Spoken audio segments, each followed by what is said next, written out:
Olá, tudo bem? Essa provocação de hoje, ela vai não só para escritores, romancistas, quadrinistas, como eu tenho feito nos últimos tempos. Ela é uma provocação que vai para todos os produtores de conteúdo. Vou fazer uma pergunta que é extremamente impertinente. O seu conteúdo é interessante para alguém? Como assim, Cassi? Que besteira é essa? Tenho X livros publicados, 10, 15, 20 artigos, tenho diversos sites produzidos. Como você está fazendo uma pergunta dessa se meu conteúdo é interessante para alguém? Isso aqui é uma provocação. Vamos desarmar e vamos entender aonde eu quero chegar. Muitas vezes, quando a gente está criando um projeto, quando a gente está escrevendo uma vamos dizer assim, uma comunicação para um cliente, quando a gente está escrevendo um conto, quando a gente está escrevendo um livro, enfim, quando a gente está produzindo conteúdo, a gente tem a tendência de achar que fez o suprassumo da vitamina C, fez aquilo que é o melhor, que é o mais relevante, que é perfeito, que não tem nenhuma nada mais a ser melhorado. Só que daí o livro é publicado, o site vai para o ar, o artigo, a informação, enfim, o conteúdo é postado, passa-se dias, semanas, meses e não gera os resultados esperados.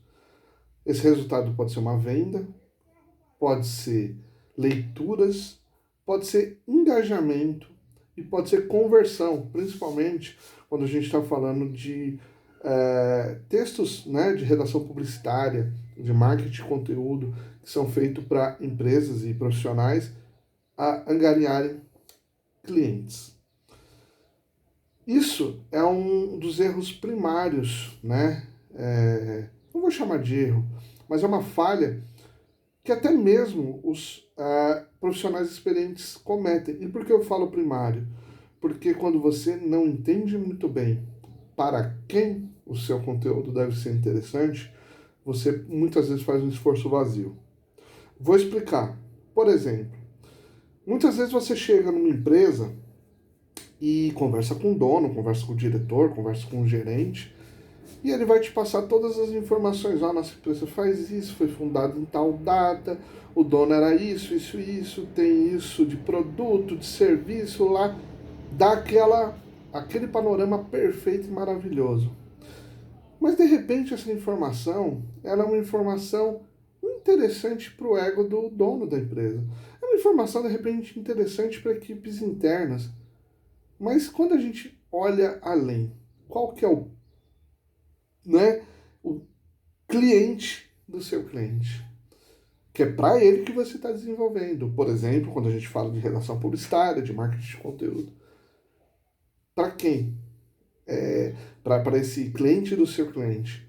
Essa informação, ela é relevante? Esse conteúdo, ele é relevante? Esse conteúdo vale a pena? Ou é somente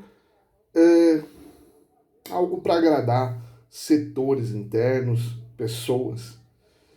Quando a gente escreve um livro, aí Eduardo, isso não conta, porque o importante, e você já falou isso, é contar a história com a sua identidade, com a sua alma, e isso basta, sim. E reafirmo, é isso mesmo.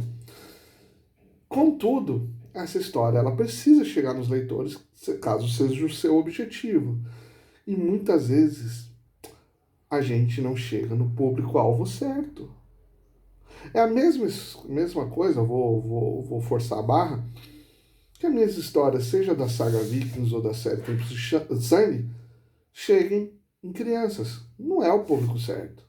Não é para elas essas histórias. Ou cheguem a um público ultra evangélico que não tem essa abertura de conhecer novas culturas, novas mitologias, novas religiões e se irrita com tudo, se magoa com tudo, se fecha para esses conhecimentos. Não é meu público. Então, de que adianta eu escrever uma história com alma, identidade, colocando toda a minha energia, meu esforço, se ela não chegar para quem ela tem que chegar, se ela não for interessante.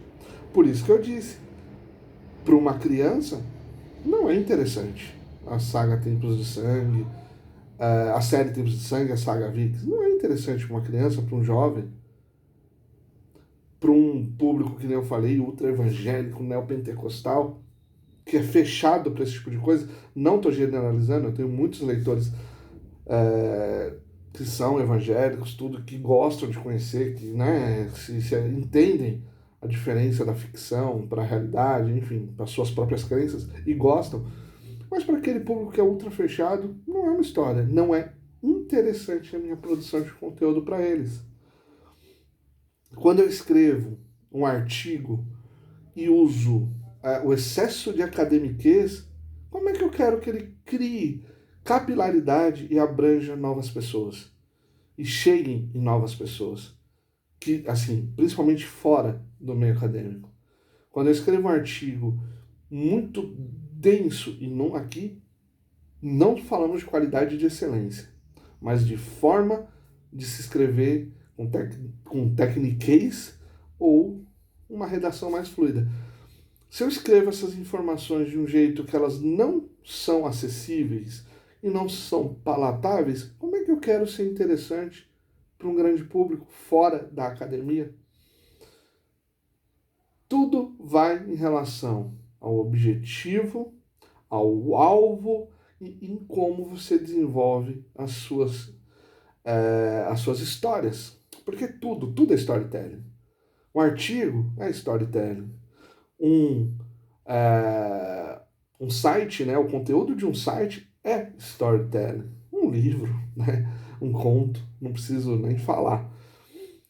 O importante é nós, produtores de conteúdos, e aqui, né, por isso que eu abrangi essa provocação, eu criei uma provocação mais abrangente. O importante é a gente entender para quem a gente cria, como a gente cria e o que a gente tem de objetivo com aquilo que a gente cria. Então, novamente, eu deixo a pergunta inicial, a pergunta impertinente. Você é interessante para o seu público? E aí, compartilha com a gente. Meu nome é Eduardo Cassi, sou escritor e roteirista, e a gente se encontra aqui nas lives, em outros canais na internet, na vida. Até mais.